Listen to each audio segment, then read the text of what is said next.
Hey everybody, welcome back to my layout. This will be a layout update for April 2020.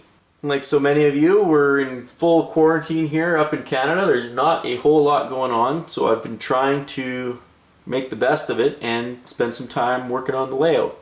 Got quite a bit done over the last month actually, so let's take a look at some of the progress on the layout. So this is the Mount Norquay road crossing. This is the main road into Banff. It's got a double road crossing like this right when you're coming into town. Eventually I'll get the crossing lights, and it's got a gate that comes down and everything, but the goal this month was just to get the cement crossings in place and finish the road. So I really struggled to get the right color. It took me quite a few tries. So what I was doing was trying to get basically use the backdrop road color, match that, paint this to match the backdrop, and then kind of have that continuity. So I ended up having to mix colors quite a few times to get it right. And in my photo, a lot of the stuff turned out kind of a pinkish purple for the asphalt, so that's cut right off the backdrop there. I airbrushed it a few times, and then I weathered it with chalks and powders. The road lines were just masked on.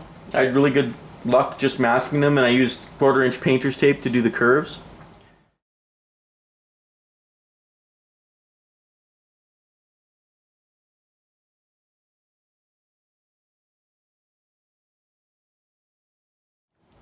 The level crossing itself, these are BLMA.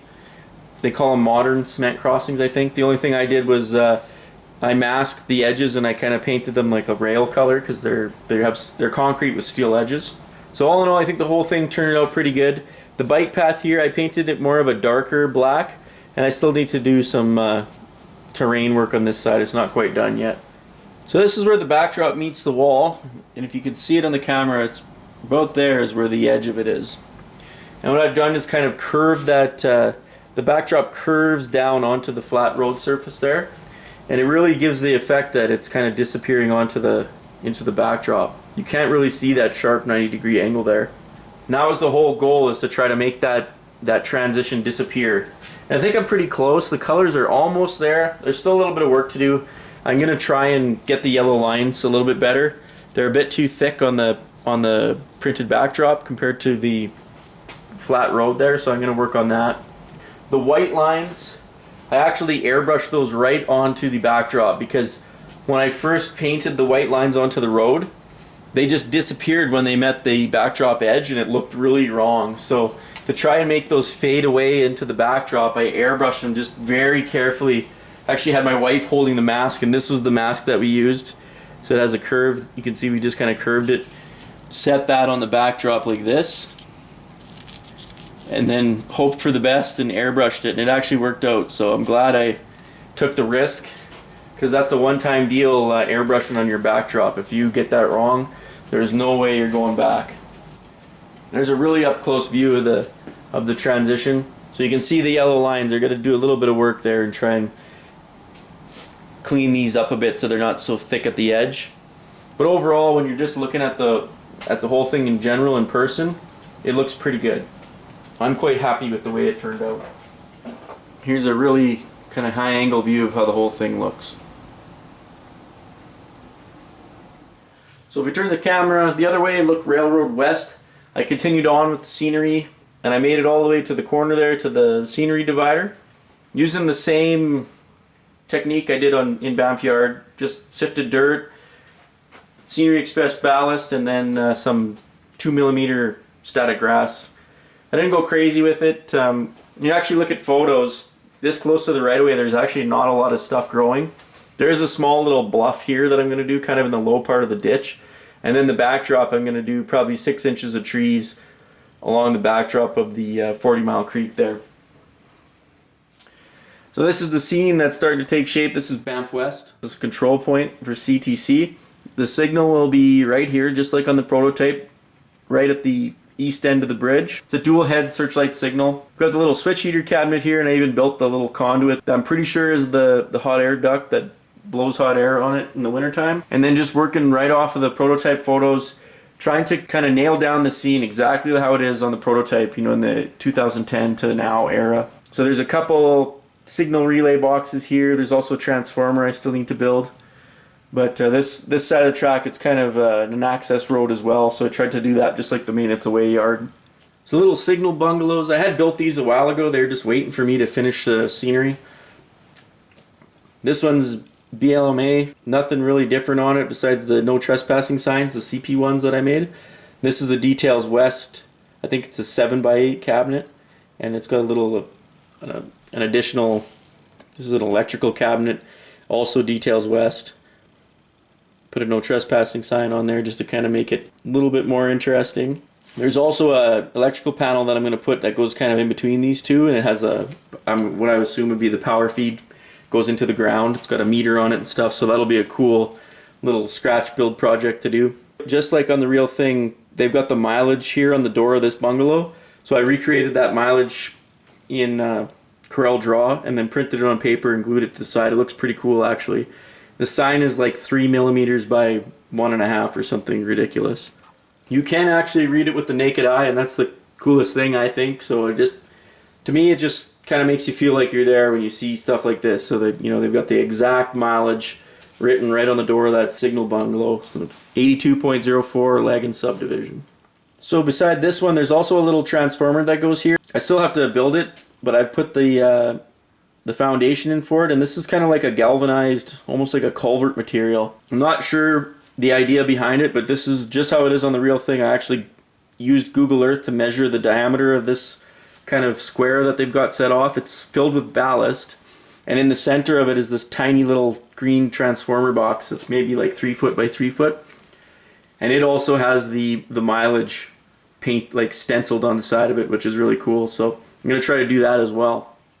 The base for this little transformer pad is actually, this is just household tinfoil with nothing else done to it. So to try to give it that kind of shinier galvanized look, I did fold it 4 times to kind of give it a little bit of thickness, and then it just used it to, I kind of set it into the loose dirt before I used the Modge Podge and water mix, and now it's solid in there. So that's probably the way I'll do a lot of those culverts going forward, is just not the shiny side of the tinfoil, kind of the matte side of it sticking out. East, there's a small switch heater bungalow, and this one's not exact. It's actually quite smaller on the prototype, but I did have a few extra of these Details West bungalows, so I used that to just make another one. I used so Details West calls these a cement step. So if you put the legs on this bungalow, you would use this piece of pewter, square pewter, as a step, they call it, but it looked really close to the duct work that is used to keep the switch points hot or blow hot air on them in the wintertime. So I just kind of filed an angle onto those and glued them on. They looks pretty close. The electric actuator for this CTC controlled signal, that's just the micro engineering ground throw that comes with their switches. So maybe a couple more things I'll add to this, but it's pretty much close to what the prototype looks like. And like I said earlier, the Banff West signal goes right here. So that's a 2-head searchlight signal. Here's a different view of the switch heater bungalow, Banff West. And there's kind of an overview of the scene. So there's still quite a few details that go in here. There's a mileage marker that needs to go by the 2 bungalows there. So I kept going with the terrain right up to a little bit around the corner here, past the scenery divider. Nothing fancy, just basic ground cover, ballast, and the 2mm static grass, kind of in a dry. Remember, this is going to be spring in Banff, so there's a lot of brown and light green, like stuff is just budding and just coming out. So it's not going to be a full-on like summer look layout. It's going to be a lot of brown and dead grass, kind of trying to capture that time when the mountains, there's still a lot of snow cap and the mountains look really epic. So there's one other little scratch built detail that I did, and that's this little electrical cabinet here in Banff Yard. So nothing fancy, just working right off of prototype pictures. This seems to be like a common electrical cabinet used by CP. So they've got a no trespassing sign on the back of it. In the front, I actually have a photo of it that I took from standing on the platform over here. So I was able to recreate the front portion of the cabinet. So I just flip it around, this is the front portion of it. The neat thing about these CP electrical cabinets is they stencil the mileage as well on the front of them. So this cabinet's so tiny you can't actually read that with the naked eye. I did even redo it with Corel Draw as a vector, but you still can't read it. It's just so tiny, but it does say leg and sub and the mileage on it, which is really cool on one door of the electrical cabinet. It's actually made out of 1/8 hardboard that I just sanded down to the correct thickness and then airbrushed. So nothing fancy, real basic scratch building there. So it sits in a galvanized kind of culvert type deal, just like the transformer does. This one I had done earlier and I used styrene and then I painted it a silver color, but this was way more work than it was worth. I should have just used tinfoil like I used on the transformer one. So going forward, that's how I'm going to do these.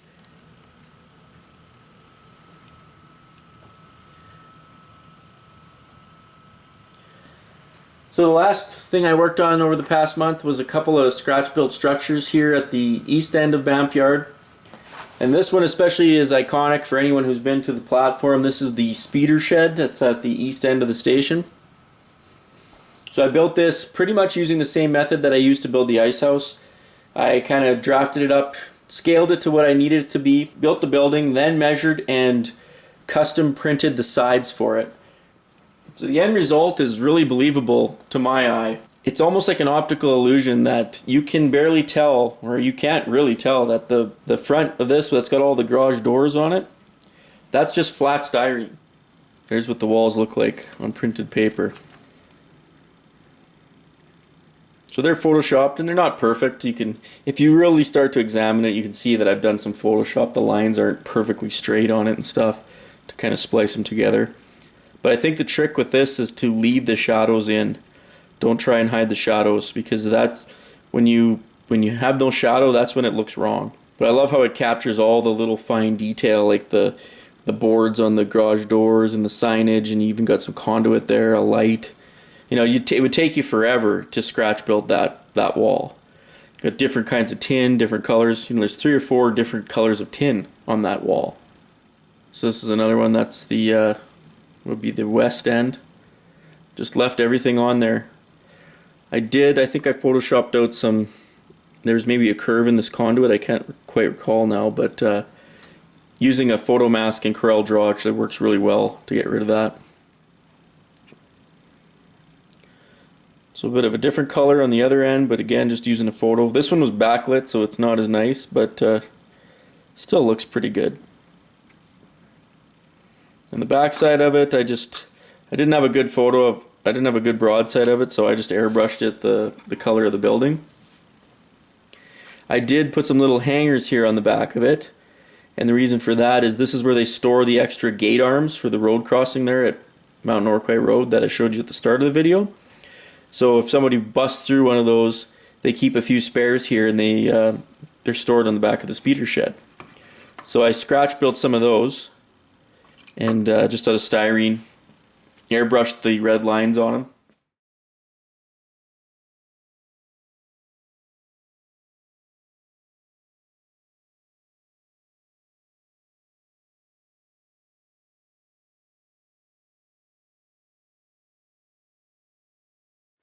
So that's the speeder shed. The other building that I scratch built was this little guy behind here. So this is what I call the Locomotive watering shed. And it's another small, tiny building that's just kind of on the east end of the speeder shed. It actually has a sign on the door that says Locomotive Watering Station. So I built it the same way. Figure out the dimensions of how big you want it to be. Build it out of styrene. And then I just used photos that I had of it scaled down to fit the building that I built. And you just glue them on there with kids glue. Just following the prototype, I've got no trespassing sign on this side, and a couple of vents that I scaled down. So it's really super close to the prototype. So I think that the watering station's for Rocky Mountaineer. I'm not 100% sure. I've never seen it used, but I think it's for the Rocky Mountaineer train when it comes through. So that'll wrap up this layout update, guys. Trying to make the most of a bad situation. I'm sure everybody's going through kind of the same thing we are up here. It's a struggle. We're finally catching some warm weather this week, which is nice, and it's been good for the kids to finally been able to go outside and play quite a bit. Just a week and a half ago, it was minus 25 Celsius here, like just unreal. It's a winter that just will not end, on top of all the pandemic stuff that's going on. So So we're trying to stay positive here, doing lots of crafts, spending time working on the layout, trying to make the most of the bad situation just by, you know, taking advantage of this time to spend it on the layout. Got nothing else better to do really, so that's what I've been up to. I hope you guys are all doing all right. We're gonna get through this. There'll be light at the end of the tunnel. It's gonna take some time. As always, thanks a lot for watching, and we'll see you next time.